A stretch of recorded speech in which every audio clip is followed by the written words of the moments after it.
Ada sebuah paradoks yang tenang, namun kuat dalam kesadaran. Ketika kita berhenti mengejar, justru saat itulah kehidupan mendekat. Ini bukan tentang pasrah tanpa arah, melainkan tentang masuk ke ruang batin yang tidak lagi dikaburkan oleh kebutuhan akan hasil. Ketika keinginan dilepaskan, bukan karena putus asa tetapi karena kedewasaan batin, terbukalah ruang hening di dalam diri yang menjadi medan magnet bagi kemungkinan. Melepaskan keinginan bukan berarti tidak memiliki niat, melainkan tidak lagi bergantung pada hasil dari niat itu. Di titik ini, kita tidak lagi mengemis kepada semesta, melainkan berdiri teguh dalam kelimpahan yang tenang.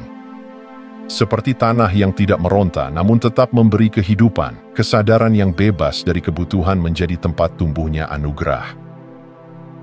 Ketenangan batin mencerminkan ketenangan realitas. Dunia luar adalah cermin dari apa yang hidup di dalam. Ketika kita gelisah, kita membaca segala sesuatu sebagai ancaman atau kekurangan.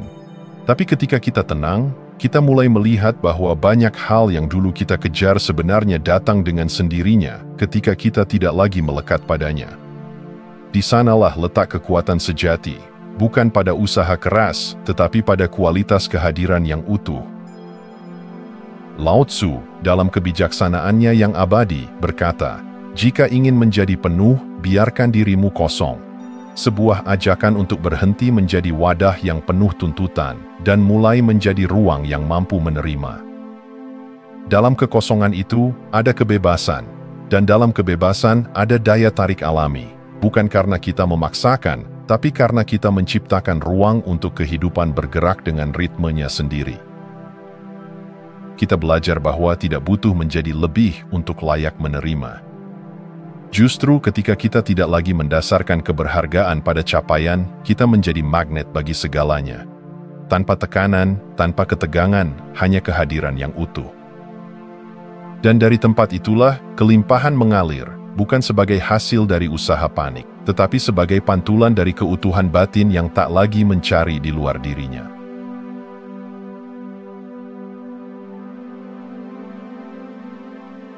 Bayangkan seorang pengelana berjalan di tengah padang pasir, matahari membakar di atas kepala, dan langkahnya tertatih dalam pencarian akan seteguk air. Kehausan menguasai pikirannya. Setiap fata morgana ia kejar, hanya untuk menemukan bayangan kosong. Semakin ia mengejar, semakin ia tersesat.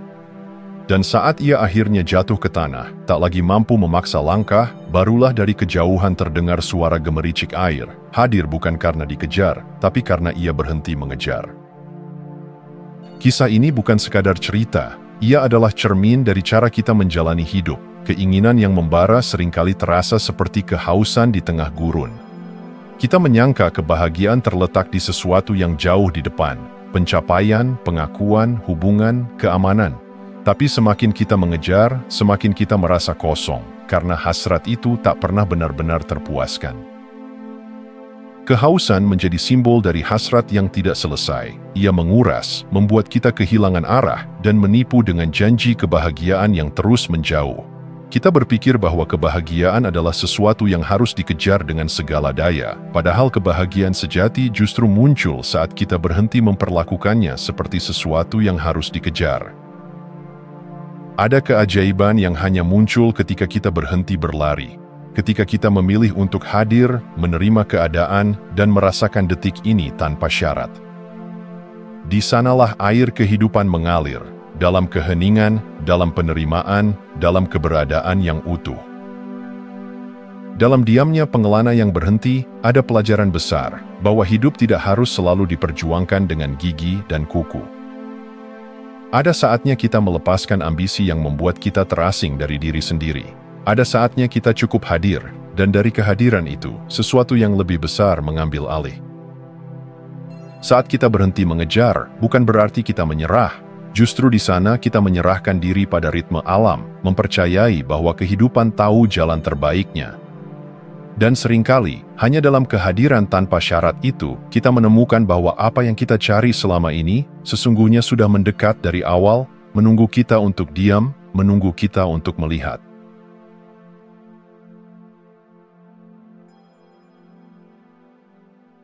Dalam dunia yang terbiasa dengan perjuangan, kata menyerah sering disalahartikan sebagai kelemahan.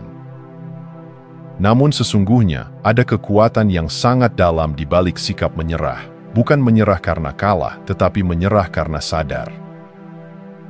Menyerah berarti berhenti menggenggam sesuatu yang sebenarnya tidak pernah benar-benar dalam kendali kita. Dan dalam ruang terbuka dari tangan yang melepaskan itu, kehidupan mulai menari kembali. Menyerah bukan berarti tidak peduli.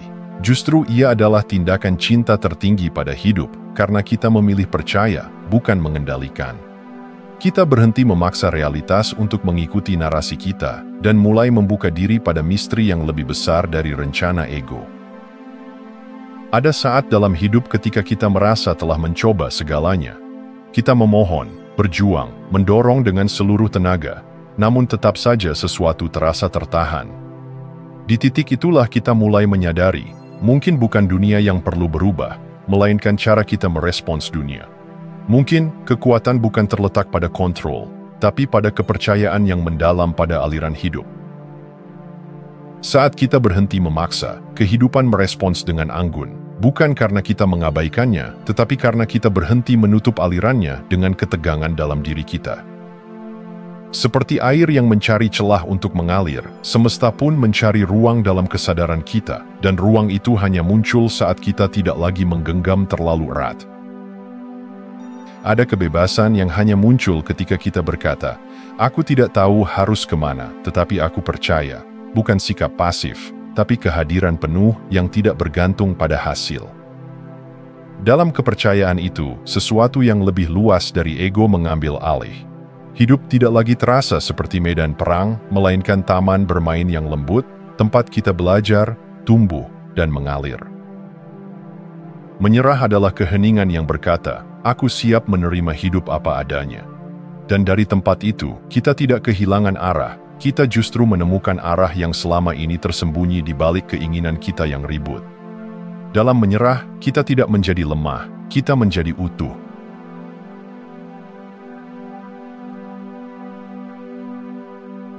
Bayangkan sehelai daun yang mengapung di permukaan sungai. Ia tidak menentang arus, tidak melekat pada satu batu atau cabang. Ia mengalir, terbawa kemana air membawanya. Itulah gambaran dari non-attachment, bukan ketidakpedulian, melainkan cinta tanpa kepemilikan, kehadiran tanpa keterikatan. Buddha mengajarkan bahwa akar dari penderitaan adalah keterikatan. Kita menderita bukan karena kehilangan, tetapi karena menolak kehilangan. Kita merasa hampa bukan karena kekurangan, tetapi karena keyakinan bahwa kita harus memiliki sesuatu untuk merasa cukup. Padahal, saat kita melepaskan, kita mulai melihat kenyataan apa adanya, bukan melalui lensa rasa takut, tetapi melalui mata kehadiran yang jernih. Non-attachment bukan berarti tidak mencintai, tetapi mencintai tanpa menggenggam. Kita hadir sepenuhnya dalam relasi, dalam pengalaman, dalam pencapaian, namun tidak menjadikan semuanya itu sebagai identitas atau sumber nilai diri. Dan justru di sana, kita mengalami bentuk cinta dan kebahagiaan yang paling murni, karena tidak dipenuhi rasa takut untuk kehilangan. Ketika kita melepaskan, kita menyadari bahwa kita telah utuh sejak awal. Kita tidak lagi mendekati kehidupan dari rasa kurang, melainkan dari ruang cukup yang tenang. Ini bukan hasil dari pencapaian spiritual yang tinggi, tetapi dari keberanian untuk melihat dan membiarkan segala sesuatu datang dan pergi tanpa harus memilikinya. Dalam kekosongan keinginan, ada ruang untuk keajaiban hadir. Saat kita tidak terikat pada satu bentuk, hidup bisa datang dalam ribuan bentuk lain. Ketika kita tidak terpaku pada satu harapan, alam semesta bisa memperkenalkan kita pada sesuatu yang bahkan belum kita bayangkan. Kekosongan itu bukan kehampaan, melainkan wadah dari segala kemungkinan. Non-attachment adalah kebebasan yang lembut. Ia tidak membebaskan kita dari kehidupan, tetapi justru mengundang kita untuk hidup sepenuhnya, tanpa beban, tanpa ketakutan, tanpa kehilangan makna. Dan dalam jalan sunyi itu, kita menemukan sesuatu yang tak bisa dijelaskan dengan kata-kata, kedamaian yang tidak tergantung pada apapun di luar diri.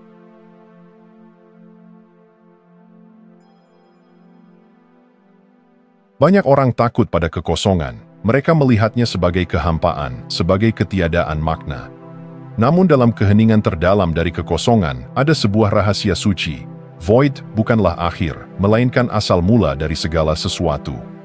Ia adalah rahim semesta, tempat di mana kemungkinan belum mengambil bentuk. Ketika kita berhenti mengisi diri dengan harapan, ketakutan, ambisi, dan identitas, kita memasuki ruang yang hening, sunyi dari ilusi, namun penuh dengan potensi. Seperti kanvas putih sebelum lukisan, kekosongan ini adalah medan murni penciptaan. Di sana, bukan kehampaan yang kita temui, tetapi keutuhan yang tak terdefinisi. Inspirasi tidak muncul dari keramaian pikiran, melainkan dari ruang yang tenang. Transformasi lahir bukan dari penambahan, tetapi dari pengosongan. Sama seperti benih yang membutuhkan tanah kosong untuk tumbuh, jiwa pun membutuhkan ruang hening untuk bertumbuh menjadi dirinya yang sejati. Dalam kekosongan ini, kita menjadi seperti cermin yang bersih, tanpa kabut keinginan dan penilaian. Kita mulai memantulkan cahaya ilahi yang selama ini tertutup oleh lapisan-lapisan ego dan ketakutan. Semakin kita menerima kekosongan itu, semakin terang cahaya batin kita bersinar. Namun untuk sampai ke titik itu, kita harus berani melangkah ke dalam ketidaktahuan, ke dalam ruang tanpa arah, tanpa kepastian. Kita harus menanggalkan perisai-perisai identitas dan menerima bahwa ada bagian dari hidup yang tak perlu dijelaskan, hanya dirasakan.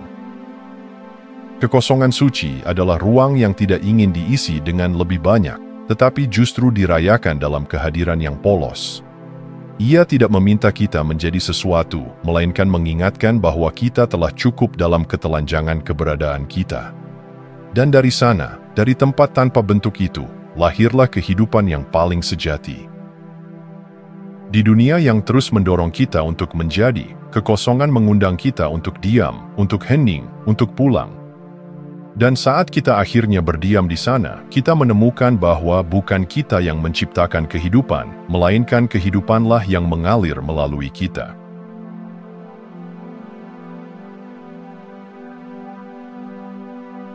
Dalam ajaran Tao, ada satu konsep yang lembut namun mendalam, Wu Wei, atau tindakan tanpa upaya.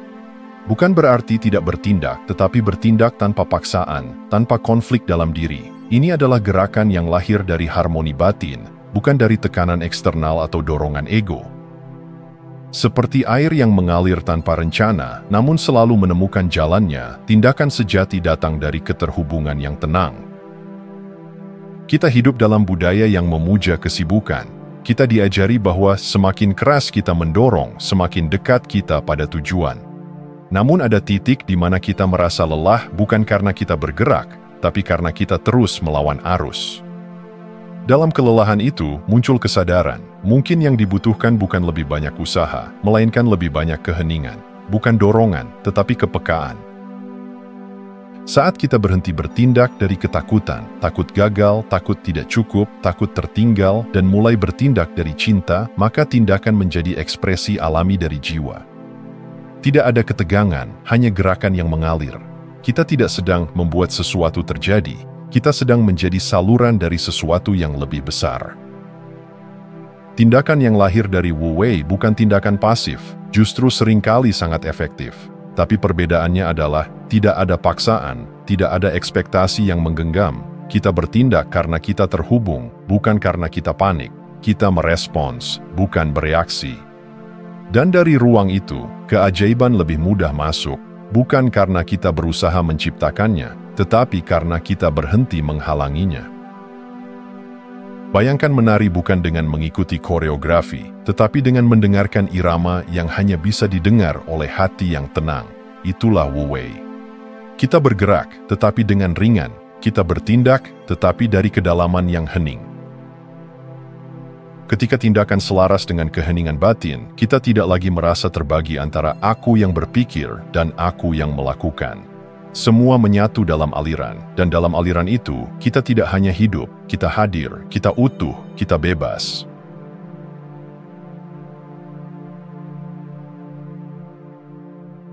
Dalam perjalanan menuju kebebasan batin, ada 3 pertanyaan yang tak bisa dilewati begitu saja. Pertama, apa yang sedang kita genggam yang seharusnya dilepaskan? Kadang, genggaman itu bukan pada sesuatu yang jelas terlihat. Bisa jadi berupa keyakinan lama tentang siapa kita, harapan yang tak lagi sesuai, atau rasa bersalah yang tak pernah diurai. Kita menggenggamnya karena kita merasa itu bagian dari kita, tapi justru karena kita menggenggamnya, kita merasa berat, sempit, dan letih. Kedua, apa yang siap kita terima jika ruang telah tersedia? Kehidupan selalu ingin memberi, tapi tangan yang penuh tak bisa menerima. Melepaskan bukan tentang kehilangan, melainkan membuka ruang. Mungkin selama ini kebahagiaan, kedamaian, atau arah baru telah mengetuk pintu kita, tapi kita terlalu sibuk mempertahankan hal lama untuk mendengarnya. Penerimaan bukan pasrah, tetapi kesiapan hati untuk membiarkan kehidupan hadir sebagaimana mestinya. Dan terakhir, bagaimana kita bisa melangkah dengan kepercayaan, bukan ketegangan? Percaya bukan berarti kita tahu segalanya akan berjalan sesuai rencana, tetapi kita tahu bahwa kita bisa mengalir bersama apapun yang datang. Ketegangan muncul ketika kita ingin mengontrol hasil. Kepercayaan tumbuh ketika kita merasakan bahwa apapun yang terjadi, kita akan baik-baik saja, karena kita berjalan bukan sendirian, tetapi bersama aliran yang lebih luas dari ego kita. Refleksi ini bukan akhir, tetapi awal dari hidup yang lebih jujur.